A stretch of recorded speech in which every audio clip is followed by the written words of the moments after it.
Bem, como vocês devem ter observado, para que a gente possa representar uma máquina de Turing, a gente precisa de uma descrição instantânea dele.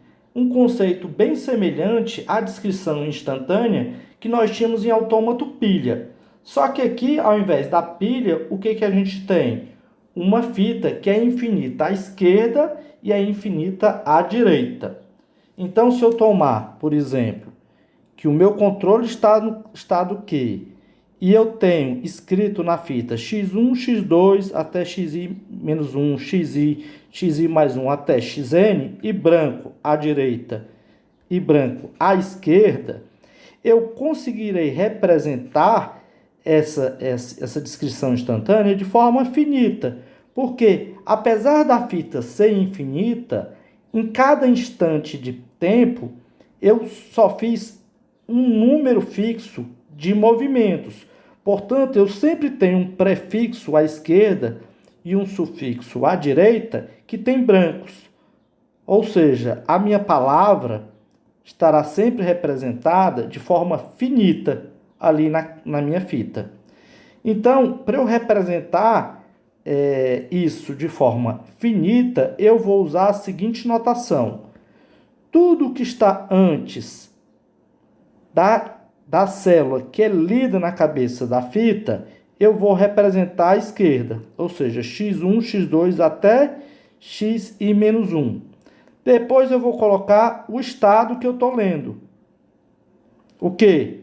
E à direita, tudo que eu ainda tenho por ler. Essa parte aqui.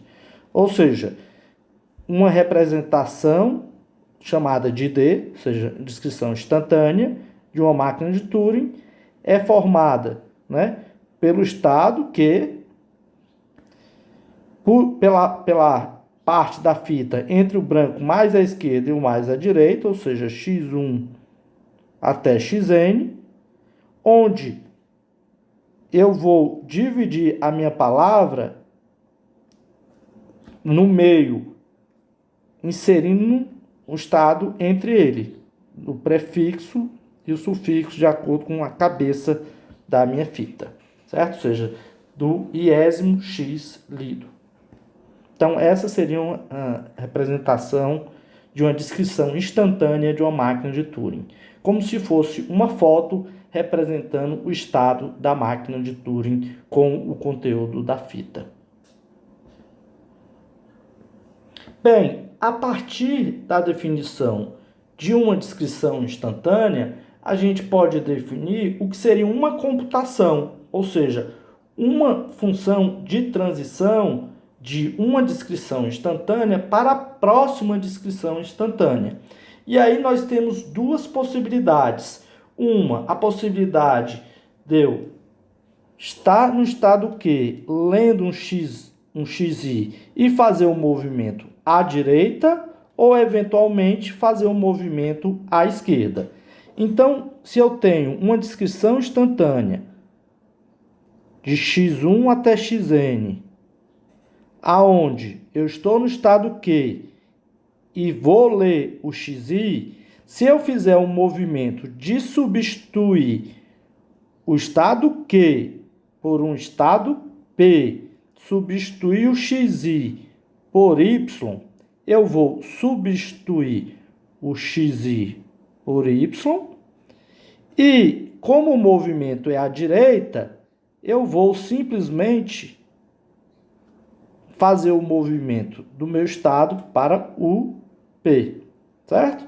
Então, é como se, olhando aqui a minha fita, se eu tivesse x1, né, x2 até xi menos 1, xi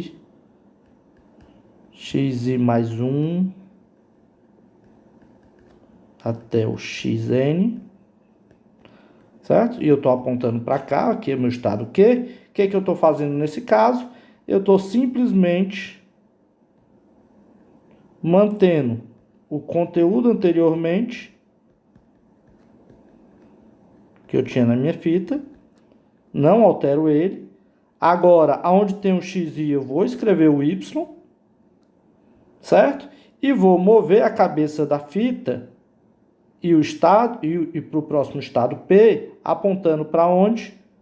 Para o xi mais 1. Então, é como se eu tivesse esse movimento, tá? Ou seja, eu tenho uma ID1 e vou fazer um movimento para uma ID2, certo? A gente chama esse movimento de dedução, tá? Ou seja, uma dedução entre um ID1 para um ID2 é uma dedução que muda a configuração se eu tenho uma transição do estado Q com XI para um estado P com Y à direita da seguinte forma. De forma análoga, se eu estou lendo XI no estado Q, mas a minha substituição de XI por Y será feita para um estado P, mas o movimento é para a esquerda, então o que eu faço? Eu vou puxar o estado para antes de xi mais 1. Ou seja, eu vou ter P de xi menos 1, Y, como cadeia substituída por essa xi menos 1 QXI. Porque eu estava no estado Q, lia x1, escrevi o Y, certo? Fui para o estado P, mas agora o meu movimento é para a esquerda. Ou seja, eu fui ler a célula exatamente anterior. Ou seja, fui para a célula xi menos 1 e não para a próxima célula, que é a xi mais 1, que é nesse caso aqui. Certo? Então, essa é a nossa descrição de como, em uma dada descrição instantânea, eu faço uma transição, ou seja, uma dedução para uma próxima descrição instantânea. E aí a gente define a noção de dedução de forma indutiva da seguinte forma. Eu vou chamar, né, a dedução em 0 ou mais passos, ou seja, eu vou executar elas 0 vezes ou uma sequência finita de vezes, que eu defino da seguinte forma. Toda ID I, né, é deduzida a partir de 0 vezes da própria ID I, ou seja, é como se eu não fizesse transição alguma, tá certo? E o caso indutivo é que se eu tenho uma descrição instantânea K, de tal forma que a I faz uma dedução em um passo para K, e a K faz 0 ou mais vezes para J, é porque a I faz uma dedução 0 ou mais vezes para a J.